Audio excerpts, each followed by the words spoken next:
ओम शांति। आज प्यारे मीठे भगवान की मीठी मुरली मंथन की डेट है 13 जून 2020। तो मीठे मीठे बाबा अपने बच्चों से कह रहे हैं, पिता का प्यार लेना हो तो आत्म अभिमानी होकर बैठो। पिता से हम स्वर्ग का वर्षा ले रहे हैं, इसी खुशी में रहो। भगवान कह रहे हैं कि मेरा प्यार अगर चाहिए, देखो चाहिए तो सभी को, लेकिन उसके लिए क्या शर्तें हैं, क्या नियम, हमें कौन सी मर्यादा की लकीर के अंदर रहना है, यह बाबा हमें सिखा रहे हैं ना। जबकि हम जानते हैं कि रावण इतना बलशाली था, कितना विद्वान था, क्या नहीं था उसके पास, लेकिन फिर भी इतनी शक्ति से भी वो सीता को नहीं हर सका, सीता को नहीं ले जा सका। वो बाहर ही बैठा रहा। जब सीता ने मर्यादा की लकीर लांघी तभी वो पकड़ पाया, है ना। तो वही बात है, यहाँ ईश्वरीय मर्यादा हमें मिल रही है, ये श्रीमत हमें मिल रही है, उसके अंदर रहना है और पिता का प्यार लेना है। तो आत्माभिमानी होकर बैठो। आत्माभिमानी के लिए हम स्वयं को भी आत्मा देखेंगे और दूसरे को भी, क्योंकि आत्मा में कोई लेप छेप नहीं लगता। आत्मा सदा निर्मल है। आत्मा कोई बुरा कर्म कर ही नहीं सकती, क्योंकि वो तो आत्मा है, पॉइंट ऑफ लाइफ। कर्म तो शरीर करता है। शरीर भान से देखेंगे तभी हमें कोई बुराई दिखेगी। आत्मा समझेंगे खुद को और सभी को, तो आत्माभिमानी होकर बैठेंगे। पिता हमें स्वर्ग का वर्षा दे रहे हैं, इस खुशी में रहो, बस लेने की लगन में जुट जाओ। और भगवान से रिश्ता कैसे बना सकते हैं, क्या इसकी शर्त है, वो उसे समझते हैं हम। एक बार एक छोटी सी बच्ची, 5 साल की बच्ची थी, गांव में रहती थी। वृंदावन से थोड़ी दूरी पर उसका गांव था। तो उसने बचपन में सुन रखा था कि वृंदावन में बांके बिहारी जी की बहुत सुंदर मूर्ति है। उसको बहुत मन करता था देखने का। तो एक दिन उसके पिताजी वृंदावन की ओर जा रहे थे, तो उसने बेटी ने बोला, पिताजी पिताजी मुझे भी दर्शन करना है, मुझे ले चलो। तो पिताजी लगे, तुम बहुत छोटी हो, थोड़ी बड़ी हो जाओ तब ले चलूँगा।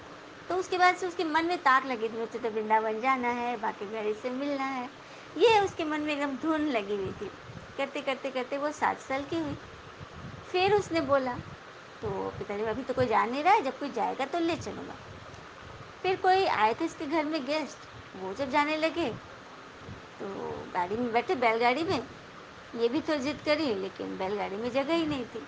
फिर वो नहीं जा पाई। फिर उसका मन मूंझ गया। फिर उसको मन ही मन याद करने लगी, मुझे बांके बिहारी से मिलना है, मिलना है।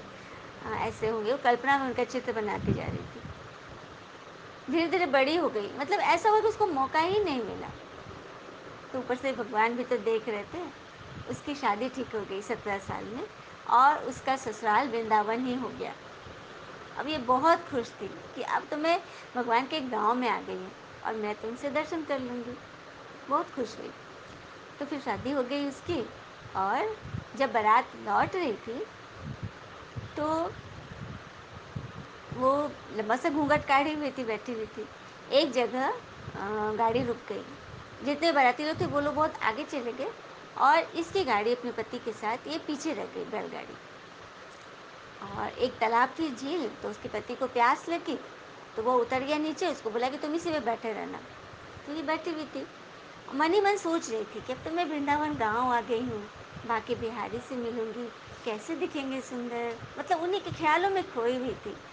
फिर सोच रही थी कि अरे भगवान मुझे पहचानेंगे कैसे, मैंने तो उनसे कोई रिश्ता ही नहीं बनाया। फिर वो सोचने लगी कि मेरे पति की आयु है 21 वर्ष, तो बांके बिहारी तो उनसे छोटे ही होंगे।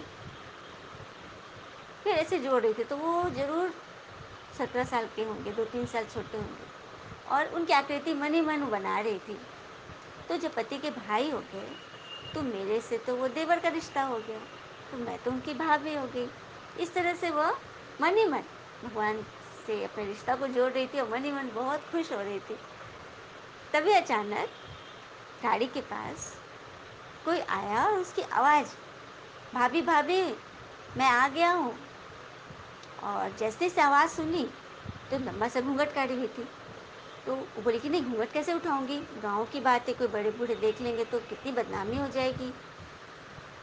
वो नहीं खोली थी और ये एकदम चंचल उसके घूंघट को पकड़ के खींच रहे थे कि भाभी भाभी देखो मैं आ गया हूँ, आप मुझे याद करते हो, मैं आ गया हूँ। लेकिन फिर भी यह नहीं देखी। और लेकिन तब तक क्या हुआ, उस लड़के ने उनकी उसके घूंघट खोल माने खींच दी और ये एकदम आँख बंद कर ली डर के। लेकिन उस बच्चे ने तो देवर ने तो उन्हें देख लिया। तो ये घटना हो गई और वो बच्चा फिर गायब हो गया और ये एकदम डर गई। ऐसे बैठी हुई थी तभी उसका पति आ गया। उसने अरे क्या हुआ क्या हुआ? तो उसने बताया कि पता नहीं कोई गाँव का कोई चंचल लड़का आया था, उसने मेरी घूंघट खींच दी। उसका पति एकदम गुस्सा हो गया और बोला कि सो यही गाँव का कोई लड़का होगा, दिख जाए ना तो मैं तो उसको हालत उसकी खराब करूँगा। पूरा गुस्सा हो गया था। तो ऐसे करते-करते वो ससुराल पहुँची। कुछ दिन हो गए तो उसकी सासू माँ ने बोला कि अपने बेटे से बोला कि बहुत दिन हो गए हैं, तुम लोग बांके बिहारी के दर्शन नहीं किए हो, जाओ पत्नी के साथ तुम लोग दोनों जाके दर्शन करके आओ। तो वो अपनी पत्नी को लेकर गया मंदिर में। तो मंदिर में भी वो खूब लंबा सा घूंघट काढ़ी हुई थी, क्योंकि फिर वही बात, गाँव की बात, कोई देखेंगे तो क्या कहेंगे। तो एकदम लाइन लगी हुई थी, लेकिन इसकी लाइन जब आगे आई, सबसे आगे हो गई, फिर घूंघट काढ़ी हुई, तो पति ने घूंघट हटाया कि अरे घूंघट रखोगे तो भगवान के दर्शन क्या करोगी। तो जैसे ही उसने घूंघट हटाया तो सामने मूर्ति के बीच उसको वही लड़का नजर आया, सांवला सुंदर सा। वो एकदम चीख पड़ी, अपने पति को बोली कि देखिए देखिए यही वो लड़का है जो मुझे उस दिन मिला था। पति बोला सच में? तो हाँ हाँ एकदम यही था, यही आया था मेरे पास। अब तो उसके पति को लगा कि क्या बोले, वो तो पत्नी को एकदम प्रणाम करने लगा कि तुमने भगवान के दर्शन कर लिए। तो कहानी हमें ये शिक्षा देती है कि दिल सच्चा रखो तो भगवान जरूर किसी न किसी रूप में मिलने आते हैं। और यहाँ तो स्वयं परमात्मा हमारे शिव बाबा आए हुए हैं और हमें रोज रोज हमारे सम्मुख बैठकर मुरली सुनाते हैं। जब भी हम मुरली सुने ना, भगवान को याद करें, तो फीलिंग आएगी कि भगवान तो इस कमरे में है और हमें मुरली सुना रहे हैं। भले आत्मा कोई भी हो, निमित्त कोई भी हो, लेकिन सुनाने वाला तो ज्ञान किसका है? ज्ञान तो भगवान का ही है। प्रश्न है, संगम युग पर तुम ब्राह्मण से फरिश्ता बनने के लिए कौन सी गुप्त मेहनत करते हो? तो उत्तर है, तुम ब्राह्मणों को पवित्र बनने के लिए गुप्त मेहनत करनी पड़ती है। तुम ब्रह्मा के बच्चे, संगम पर भाई बहन हो। बाबा इसको क्लियर करते हैं कि जब हम आत्मा रूप में रहते हैं ना, तो हम आत्मा भाई भाई हैं, क्योंकि आत्मा पुल्लिंग है, तो हम सभी भाई भाई हो गए। लेकिन जब शरीर भान में आ गए तो किसी का स्त्री का शरीर है, किसी का पुरुष का। हुँ? तो मनुष्य स्त्रीलिंग पुल्लिंग हो सकते हैं, लेकिन परमात्मा तो सिर्फ शिवलिंग है। तो वही कह रहे हैं बाबा कि तुम जब मुझसे ज्ञान सुनते हो तो तुम आपस में भाई बहन हो गए। तो एक दो पर बुरी दृष्टि, विकारों की दृष्टि तो जानी ही नहीं चाहिए। क्रोध लोभ मोह अहंकार से तो देखना ही नहीं है। हाँ, कहते हैं कि कईयों की दृष्टि इतनी पक्की हो जाती है कि किसी का आकर्षण उन्हें नहीं खींचता, लेकिन विकर्षण, हुँ? बुरी बातें, उनके प्रति क्वेश्चन तो उठ ही जाता है। तो इस सब से हमें बचना है। इस मिट्टी से जब पूरा पवित्र बनेंगे तभी फरिश्ता बन सकेंगे। फरिश्ता बनना है ना, तो कहते हैं ना, हालात को ऐसा न होने दो कि आप हिम्मत हार जाएं, बल्कि हिम्मत ऐसी रखो कि हालात आपसे हार जाए। और ज़िंदगी में कामयाब होने के लिए एक बात हमेशा याद रखना है, पाँव भले ही फिसल जाए पर ज़बान को कभी फिसलने मत देना, क्योंकि पंछी अपने पाँव के कारण जाल में फंसते हैं, परंतु मनुष्य अपनी ज़ुबान के कारण। तो भगवान हमें ज्ञान श्रीमत के द्वारा हमारी ज़ुबान को एकदम मीठी कर रहे हैं। तो सबको सहयोग देना है ना। भगवान हमसे क्या चाहते हैं, उस बात पे हमें अच्छी रीति समझना है, क्योंकि जब कोई फूल खिलता है तो इसलिए चारों ओर खुशबू नहीं फैलता कि कोई उसका गुणगान करे, उसकी तारीफें में कशीदे गढ़े, उसे कोई गोल्ड मेडल या महावीर चक्र मिले।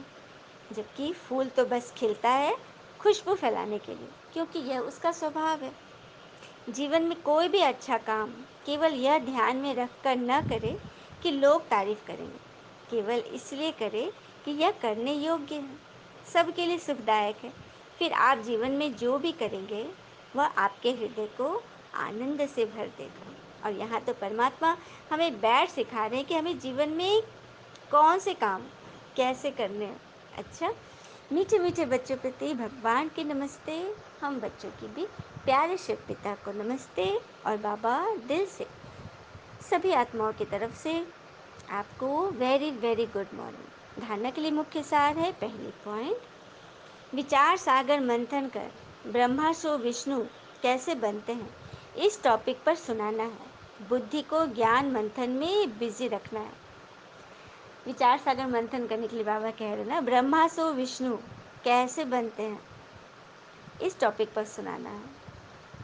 तो ब्रह्मा ब्रह्मा हो गया श्री कृष्ण का अंतिम जन्म, और ब्रह्मा से फिर विष्णु, इस पुरुषार्थ से हम बनते हैं ना, उस राज्य में आते हैं। तो जितना जल्दी जल्दी संगम युग पर पुरुषार्थ करेंगे तो ब्रह्मा से हम ब्राह्मण से विष्णुपुरी में आ जाएंगे। तो इस टॉपिक पर बाबा कहते हैं अच्छी रीति सबको सुनाओ, बताओ, तो ज्ञान मंथन में हमेशा बिजी रहो। दूसरी पॉइंट है, राजाई पद प्राप्त करने के लिए ज्ञान और योग के साथ साथ आप सामान बनाने की सर्विस भी करनी है। अपनी दृष्टि बहुत शुद्ध बनानी है। तो राजाई पद प्राप्त करने के लिए ज्ञान और योग के साथ साथ आप सामान बनाने की सर्विस करनी है। कई आत्माएं हैं सर्विस में इस कदर बिजी हैं कि कितनों को आप सामान बनाए, कितनों को भगवान का परिचय दे, कितनों के दुख दूर हो, इसी बात में उनका मन लगा रहता है। वे निरंतर इसी प्रयास में रहती हैं कि बात मत पूछो। और कई आत्मा तो ये भी कहती हैं कि दीदी पहले से ज़्यादा हम सुंदर हो गए हैं, क्योंकि ज्ञान अंदर चल रहा है, मंथन चल रहा है, तो अंदर से जो पवित्रता है, सुंदरता है, तो वो बाहर भी झलक रही है। तो ऐसे ऐसे अनुभव सुनकर मन एकदम गदगद हो जाता है कि देखो भगवान के ये नए नए बच्चे जो अभी एकदम 1-2 महीना कहो वैसे बच्चे भगवान में इतनी लगन लगा रहे हैं, इसका अर्थ है कि उन्होंने पहले पढ़ाई करके आए हैं और अभी सीधे उनका रिजल्ट आ गया और भगवान के क्लास में और हायर क्लास में पहुंच गए, है ना। तो ऐसे ऐसे बच्चे को शत शत नमन, क्योंकि ये आत्मा बहुत पवित्र है। दूसरी पॉइंट है, अपनी बुद्धि बहुत शुद्ध बनानी है। बुद्धि शुद्ध तभी होगी जब हम ज्ञान श्रीमत का मनन चिंतन करेंगे। कहते हैं ना कि जब दोष हम दूसरे में देख रहे हैं तो नज़र अपनी तरफ फिरा दो, क्योंकि दोषी तो हम ही हैं, क्योंकि हम ही दोषी हैं, तभी हमें दोष दिखाई दे रहा है। हमारे अंदर कमी कमज़ोरी है, तो उसे हमें खुद ही दूर करना पड़ेगा।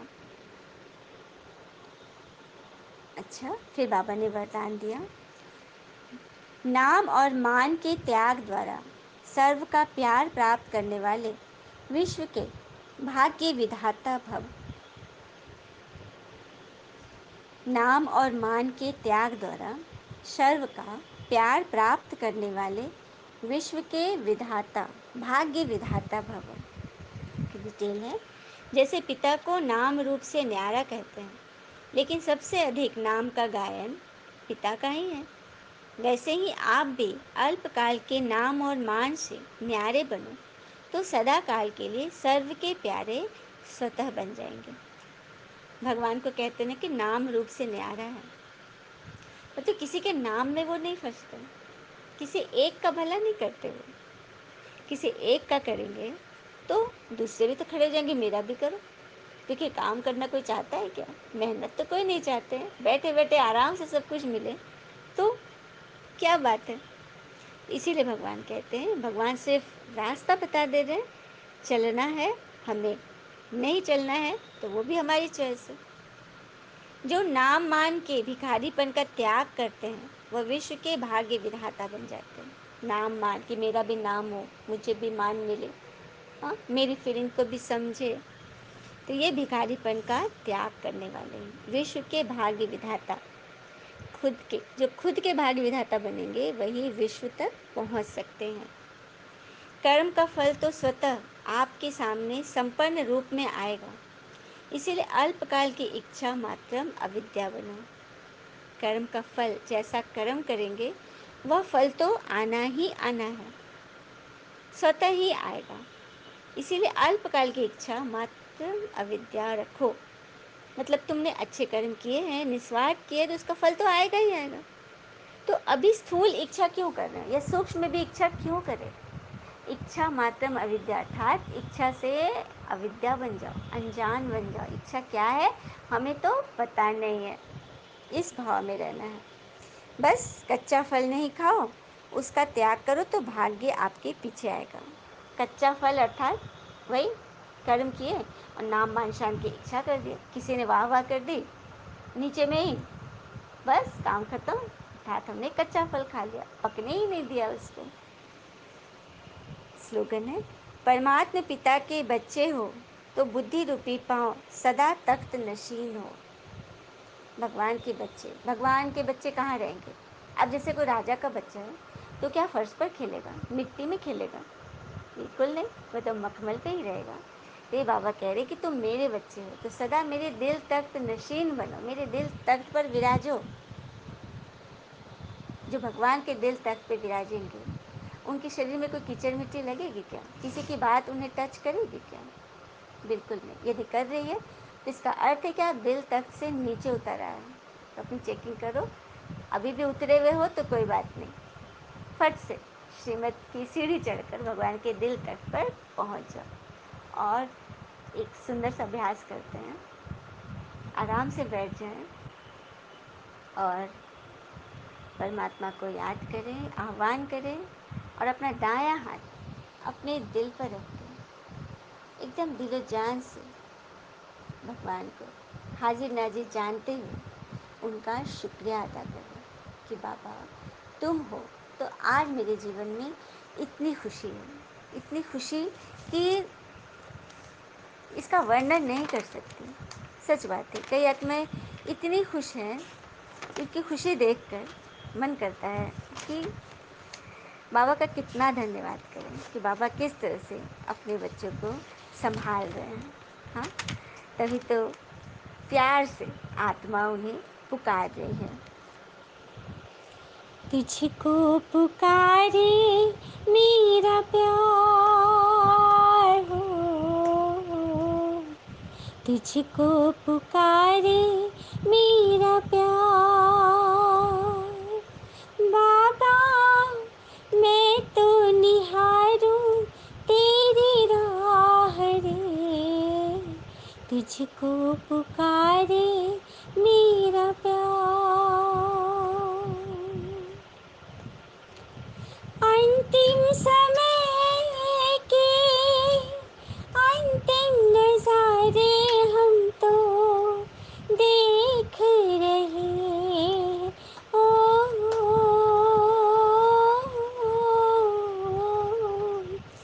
फिर भी ओ बाबा आपकी पालना में हम पल रहे हैं। सामने आ जाओ एक बार